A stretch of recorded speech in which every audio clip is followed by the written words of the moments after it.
इस वक्त की बड़ी खबर आपको बता रहे हैं। पुणे से सांसद पप्पू यादव जो लगातार सुर्खियों में बने रहते हैं, एक बार फिर बवाल मचाते हुए दिखाई दे रहे हैं। आपको बता दें 31 साल पुराने केस की जब फाइल खुली तो उस मामले में वो फंसते हुए नजर आ रहे हैं, जिसके बाद जब उनके घर पर पुलिस पहुंची तो उनकी हालत कुछ यूं थी और वो सीधा सीधा आरोप लगा रहे हैं कि उनके साथ कभी भी कुछ भी हो सकता है। इस मामले में ज्यादा अपडेट के साथ मेरे साथ जुड़ रहे हैं मेरे सहयोगी हर्ष भारद्वाज जी। सर, पप्पू यादव एक बार फिर बवाल मचाते हुए दिखाई दे रहे हैं। बिल्कुल, देखिए जो आपने फोटो दिखाई है या फिर तस्वीर दिखा रही हैं आप, वो कहीं ना कहीं समझा जा सकता है कि पप्पू यादव किस तरीके से डरे हुए हैं। देखिए, पप्पू यादव की जहां तक हम बात करते हैं या फिर इतिहास के पन्नों को जब आप पलटती हैं तो तमाम नेता बच जाया करते थे, चाहे उन्होंने अपराध किया हो या फिर कहीं कब्जा किया हो। लेकिन अब ये सरकार जब से आई, यानी 2005 के बाद एनडीए गवर्नमेंट आई और अब खास तौर पर जब गृह विभाग सम्राट चौधरी की तरफ से संभाला गया है तो उन्होंने राबड़ी देवी से लेकर पप्पू यादव को चेतावनी दे दी है। अब राबड़ी देवी पर एक्शन होगा या नहीं होगा, लेकिन पप्पू यादव को लेकर पूरी खबर अपने दर्शकों को बताते हैं और बताते हैं कि आगे अब क्या होगा। दरअसल पप्पू यादव ने तकरीबन 1995 का वक्त था जब एक घर किराए पे लिया और उसको कार्यालय बना लिया। वहां पर लोग आते जाते रहे। मकान मालिक ने पूछा, जी आप ये क्या कर रहे हैं, यहाँ पर कई लोग आ रहे हैं। क्योंकि अक्सर हम देखते हैं, अगर आपने किसी मोहल्ले में घर लिया है, अगर उसमें 10 से 11 लोग या फिर 20 से 25 लोग आएंगे तो मकान मालिक आपसे सवाल करेगा ही। उसके बाद पप्पू यादव ने उनको धमकाया कि आपको क्या लेना देना है, हम आपको किराया दे रहे हैं। और उसके बाद जब दूसरा सवाल पूछा गया कि आप किराया मत दीजिए, हमारे मकान को खाली कर दीजिए, तो ज़बरदस्ती उनसे कहा गया, धमकाया गया कि हम मकान खाली नहीं करेंगे। तो जब वो व्यक्ति कोर्ट में गया, जब वो व्यक्ति लिखवाने गया मामला, तो उसमें ये दर्ज है कि कैसे धमकाया पप्पू यादव ने, कैसे उनके घर पर कब्जा रखा, कैसे उनके साथ धोखाधड़ी हुई। क्योंकि धोखाधड़ी इसलिए हुई कि उन्होंने किराए पे एक कमरा लिया लेकिन कार्यालय बना लिया। और इसी मामले को लेकर अब कहीं ना कहीं उनकी बेल खत्म हो गई थी। वो बेल पर थे, बेल खत्म हो गई थी, बेल टूट गई थी, जिसके बाद पुलिस ने आधी रात उन्हें गिरफ्तार किया है। दरअसल लोकसभा का सत्र चल रहा था, राज्यसभा का सत्र, हम देख रहे हैं कि संसद का सदन सत्र किस तरीके से चल रहा है। और पप्पू यादव दिल्ली से पटना ही लौटे थे, लेकिन घर पुलिस पहुंची और फिर उन्हें गिरफ्तार कर लिया गया। लेकिन अब पुलिस को काफी मशक्कत पप्पू यादव को ले जाने में करनी पड़ी है। क्योंकि देखिए, पप्पू यादव की अगर बात करते हैं तो पप्पू यादव हमेशा से हाई वोल्टेज ड्रामा करते रहे हैं, उसमें कोई दो राय नहीं। सर, कैसे पप्पू यादव रोते पीटते हुए दिखाई दे रहे हैं? जाने की इच्छा उनकी दिखाई नहीं दे रही है। हालांकि उन्होंने कोर्ट का अपमान किया है। एमपी एमएलए कोर्ट में जब भी उनको शामिल होने के लिए कहा गया वो नहीं गए, और इसके बाद अगर गिरफ्तारी हो रही है तो ऐसे रो पीट रहे हैं। बिल्कुल, देखिए कोर्ट आपको मौका देती है और कोर्ट की तरफ से जब बकायदा नोटिस जा रहा है तो आप उसका जवाब भी नहीं दे रहे हैं। क्योंकि अगर आप एक बार चले जाते या फिर अपने आप को निर्दोष साबित कर देते या बोलते कि ये आरोप झूठे हैं, तो कोर्ट या तो अगली आपको तारीख देता या फिर राहत देता या कुछ भी करता। लेकिन कोर्ट में बार बार बुलाए जाने के बाद आप नहीं पहुंचे तो कहीं ना कहीं आपकी गिरफ्तारी तो होनी तय थी। और जिस तरीके से मैंने पहले भी कहा कि हाई वोल्टेज ड्रामा करने में पप्पू यादव सबसे आगे रहते हैं। तुरंत फोन घुमाया गया, समर्थकों को बुलाया गया, कार्यकर्ताओं को बुलाया गया। जब पुलिस वहां पर पहुंची तो पप्पू यादव जमीन पर लेट गए कि मैं नहीं जाऊंगा, यहाँ पर ये नीतीश की जो पूरी चाल है, सरकार की पूरी चाल है कि मुझे गिरफ्तार किया जा रहा है क्योंकि मैं नीट मामले में बोल रहा हूँ, क्योंकि मैं अपराध के मसले पर बोल रहा हूँ, नीतीश सरकार की लगातार मैं खिलाफत कर रहा हूं, इसलिए मेरे साथ ऐसा हो रहा है। और यहाँ जो बिहार की सरकार है वो मुझे खास तौर पर जेल में डालना चाहती है, क्योंकि बिहार की सरकार का जो खिलाफत है वो सिर्फ मैं ही कर सकता हूं। तो ऐसी कई बातें हैं जो पप्पू यादव की तरफ से मीडिया के सामने कही गई है जब उनकी गिरफ्तारी हो रही थी। लेकिन वाकई हाई वोल्टेज ड्रामा तो देखने को मिला है। लेकिन पप्पू यादव को कहीं ना कहीं ये समझना होगा कि पुलिस और कोर्ट, क्योंकि देखिए कानून अपना काम करता है, कोर्ट अपना काम करती है, और कोर्ट की आप खिलाफत नहीं कर सकते जो आपने करी है। पप्पू यादव दरअसल ये समझने लग गए हैं कि वो विपक्ष के सबसे बड़े नेता हो गए हैं, जबकि कांग्रेस उन्हें जगह तक नहीं देती है। आपने हमेशा से देखा है कि ना तो कभी वो मंच पर नजर आते हैं, और जब दिल्ली में बैठक होती है जाते हैं तो वहां से भगा दिए जाते हैं या फिर दरवाजे पर खड़े कर दिए जाते हैं, और उसके बाद आखिर में उनकी मुलाकात होती है। तो पप्पू यादव की जो गलतफहमी थी अब धीरे धीरे कहीं ना कहीं दूर हो सकती है। क्योंकि देखिए, अगर पूरी कांग्रेस की बात करें तो पूरी कांग्रेस पार्टी के कुछ लीडर्स पप्पू यादव का समर्थन कर सकते हैं तो कुछ इसे उनका निजी बयान तक कह सकते हैं, क्योंकि पप्पू यादव को लेकर अभी कांग्रेस उस बैलेंस को नहीं रख पा रही है जो रखना चाहिए था। क्योंकि पप्पू यादव पूरी कोशिश में लगे हुए हैं कि कांग्रेस उन्हें अपना ले, लेकिन कांग्रेस कई वजह से पप्पू यादव को नहीं अपना पा रही है, और खासतौर पर बिहार में भी। हालांकि चुनावों के वक्त आपने देखा कि बिहार में पूरी कोशिश की गई थी पप्पू यादव की तरफ से कि उन्हें एक बड़ी जगह मिले, लेकिन उन्हें बड़ी जगह इसलिए नहीं मिलती क्योंकि पप्पू यादव के दामन पर कई दाग लगे हैं। और पप्पू यादव के दामन पर दाग हैं, और अगर वो किसी भी पार्टी में जाते हैं, बड़ी पार्टी में जाते हैं, क्योंकि अभी तो वो सांसद हैं, लेकिन अगर किसी बड़ी पार्टी में गए, वहाँ से उन्होंने कुछ अपना देखा कि हाँ मुझे बड़ी कुर्सी मिल सकती है, तो उस पार्टी के से भी सवाल पूछे जाएंगे कि आपने दागदार व्यक्ति को, और ऐसे दागदार व्यक्ति को जिस पर कई केसेस दर्ज हैं, उसको आपने क्यों लिया है। तो पप्पू यादव की राजनीति देखिए थोड़ी अलग है। पप्पू यादव हमेशा से, ऐसी बात नहीं है कि पिछले 31, 32, 35 सालों से वो नीतीश सरकार की खिलाफत नहीं कर रहे हैं, या फिर किसी सरकार की, पहली सरकार की उन्होंने खिलाफत नहीं की होगी। क्योंकि देखिए 2005 से अब तक 20 साल तो हो चुके हैं नीतीश सरकार को, और नीतीश के खिलाफ पप्पू यादव ने कितना बोला है। तो पप्पू यादव का ये कह देना कि मैं नीतीश सरकार के खिलाफ बोल रहा हूं और मेरी गिरफ्तारी हो रही है, बिल्कुल गलत है। क्योंकि 2005 के बाद से आज तक न जाने कितने बयान उनके दर्ज हैं। हालांकि अब तो सोशल मीडिया का जमाना है, रोजाना पप्पू यादव नीतीश कुमार पर कटाक्ष कर रहे हैं, तो ये भर कह देना कि नहीं नीतीश कुमार के खिलाफ मैंने बोला, इसने मुझे अरेस्ट कर लिया, बिल्कुल गलत है। अगर आप कोर्ट का सम्मान नहीं करेंगे, कोर्ट को सर्वोपरि नहीं मानेंगे, तो कहीं ना कहीं आपका यही हाल होगा। लेकिन सवाल यह है कि अब आगे क्या होता है, क्योंकि देखिए आगे आने वाले समय में पप्पू यादव को तिहाड़ भी भेजा जा सकता है, क्योंकि पप्पू यादव 1 नहीं, 2 नहीं, 3 नहीं, 4 नहीं, तकरीबन 12 बार हो गया तो, और आगे भी कोर्ट ने डेट दी थी, लेकिन पप्पू यादव वहां नहीं पहुंचे।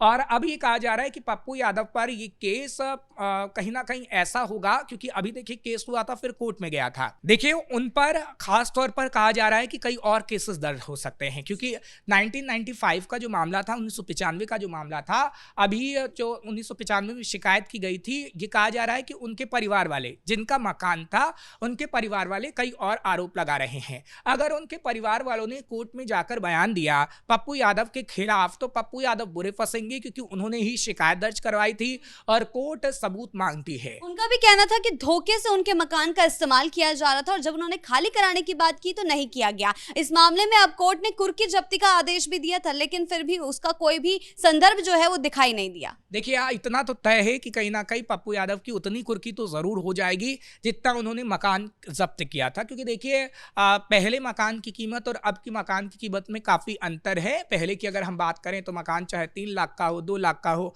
आज उसकी कीमत करोड़ों में है। तो पप्पू यादव की करोड़ों की संपत्ति की कुर्की हो सकती है। खैर ऐसा होगा या नहीं होगा, यह तो वक्त ही बता पाएगा।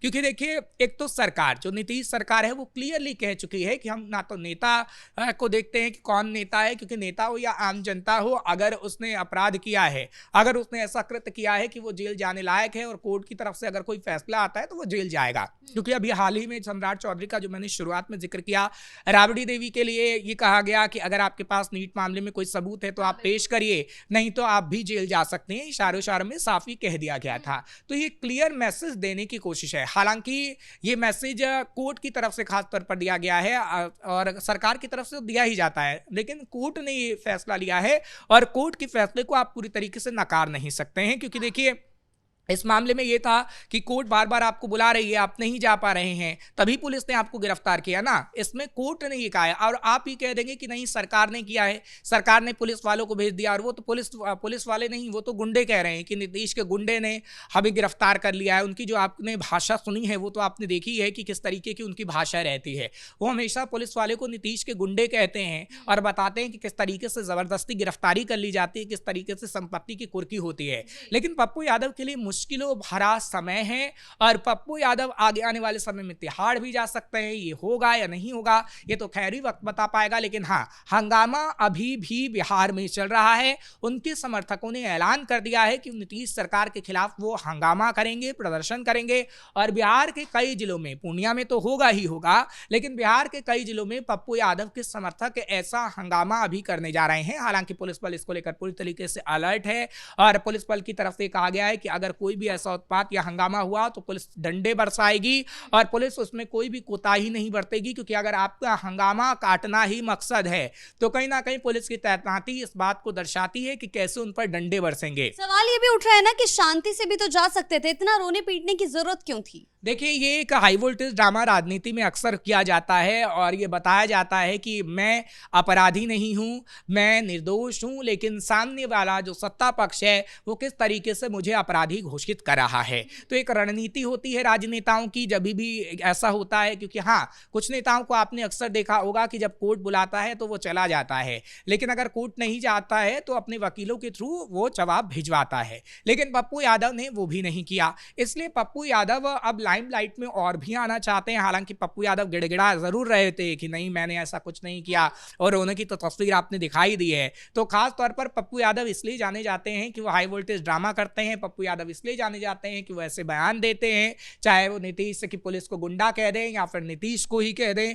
पप्पू यादव अब कांग्रेस की वजह से भी जाने जाने लगे थे जब राहुल गांधी से उनकी मुलाकात हो रही थी, लेकिन अब पप्पू यादव का जो अस्तित्व है वो कहीं ना कहीं संकट में पड़ता हुआ नजर आ रहा है। अस्तित्व कौन सा? राजनीतिक अस्तित्व जो है, क्योंकि देखिए, अगर उनकी गिरफ्तारी होगी तो आगे आने वाले समय में वो चुनाव भी नहीं लड़ पाएंगे, क्योंकि किसी की गिरफ्तारी होती है और अगर जो इन पे केस लगा है, धोखाधड़ी का केस लगा है, और इस केस में 5 से 7 साल की सजा होना पूरी तरीके से तय है। सर, पप्पू यादव सुर्खियों में बने रहना तो जानते हैं, जैसे कि राहुल गांधी से मिलने की बात हो, तो कांग्रेस का इस पर रुख क्या रहेगा? देखिए, कांग्रेस कहीं ना कहीं इस मामले पर अभी बचेगी, क्योंकि हमेशा आपने देखा है कांग्रेस के लीडर्स या उनके साथ कभी हुआ है तो किसी का बयान आए ना आए, सुप्रिया सिन्हा जरूर एक वीडियो डाल देती हैं। लेकिन अगर आप उनके वीडियो को देखेंगे, उनके जो सोशल मीडिया अकाउंट है उनको खंगालेंगी, तो सुप्रिया सिन्हा का अभी कोई पप्पू यादव पे नहीं है, कोई भी ट्वीट नहीं है, कोई भी वीडियो नहीं है। तो आप इतना जरूर कह सकते हैं कि इस मामले में कांग्रेस बच भी सकती है और इस मामले में कांग्रेस आगे भी आ सकती है। अभी कांग्रेस देख रही है कि हो क्या रहा है, वेट एंड वॉच की स्थिति को अपनाया जा रहा है, और आगे आने वाले समय में हम देखेंगे कि कांग्रेस का या तो खुला बयान आएगा जब वो नीतीश सरकार की खिलाफत करेगी, क्योंकि कांग्रेस को भी एक मौका और एक मुद्दा चाहिए, क्योंकि कांग्रेस का अस्तित्व बिहार से पूरी तरीके से खत्म हो रहा है। जो कांग्रेस के 6 विधायक हैं वो इतने नामी गिरामी तो नहीं, लेकिन हाँ, कांग्रेस को अपने अस्तित्व को बचाने के लिए उन 6 विधायकों को रखना होगा। लेकिन पप्पू यादव भी दमदार हैं, लेकिन क्या पप्पू यादव से कांग्रेस को कोई फायदा हो सकता है? देखिए, राजनीति में फायदा देखा जाता है, राजनीति में कोई सगा संबंधी नहीं होता, और पप्पू यादव से कांग्रेस को अगर फायदा मिलेगा तो वो पप्पू यादव के समर्थन में आएगी, अगर उसे फायदा नहीं मिलेगा तो वो पप्पू यादव के खिलाफ भी बोल सकती है। तो कांग्रेस का रुख आगे आने वाले समय में क्या रहेगा ये तो वक्त ही बता पाएगा, लेकिन इतना हम जरूर कह सकते हैं कि पप्पू यादव भी एक रणनीतिकार हैं अच्छे, और पप्पू यादव जानते हैं कि जनता के सेंटीमेंट को कैसे टच किया जाता है, और ये जो हाई वोल्टेज उन्होंने ड्रामा किया है वो जनता के लिए ही किया है कि जनता समझे उनके इलाके की खास तौर पर कि कैसे उन्हें जबरन पकड़ा जा रहा है। क्योंकि आपने देखा होगा बिहार चुनाव के वक्त कई वीडियोज सामने आई थी जब वो गरीब जनता को 500-500 रुपये बांट रहे थे, नाव में जा रहे थे बाढ़ के दौरान। तो जनता से जब पूछा गया, आम लोगों से पूछा गया, तो वो बोले यही हमारे इलाके के मसीहा हैं। तो कहीं ना कहीं उन लोगों को ये जताना चाहते हैं कि देखिए किस तरीके से मैं गरीबों का मसीहा हूं, और इसीलिए ये सरकार मेरे पर जाति कर रही है। जी, बहुत बहुत शुक्रिया आपका इन तमाम जानकारियों के लिए। तो कुल मिलाकर पप्पू यादव एक बार फिर सुर्खियों में बने हुए हैं। देखने वाली बात यह होगी कि उनकी जो 31 साल पुराना केस खुला है, इसको लेकर अब आगे क्या कार्रवाई होती है, क्योंकि उनका रोना धोना शुरू हो चुका है और सरकार पर कई तरीके के सवाल वो उठा रहे हैं, पुलिस वालों पर सवाल उठा रहे हैं कि उनके साथ कभी भी कुछ भी किया जा सकता है। हालांकि कांग्रेस का इस बारे में क्या रुख होता है ये भी देखने वाली बात होगी। ब्रेकिंग न्यूज में फिलहाल इतना ही। कैमरा पर्सन राजकुमार के साथ मैं शिवानी अतुड़ी, कैपिटल टीवी बिहार।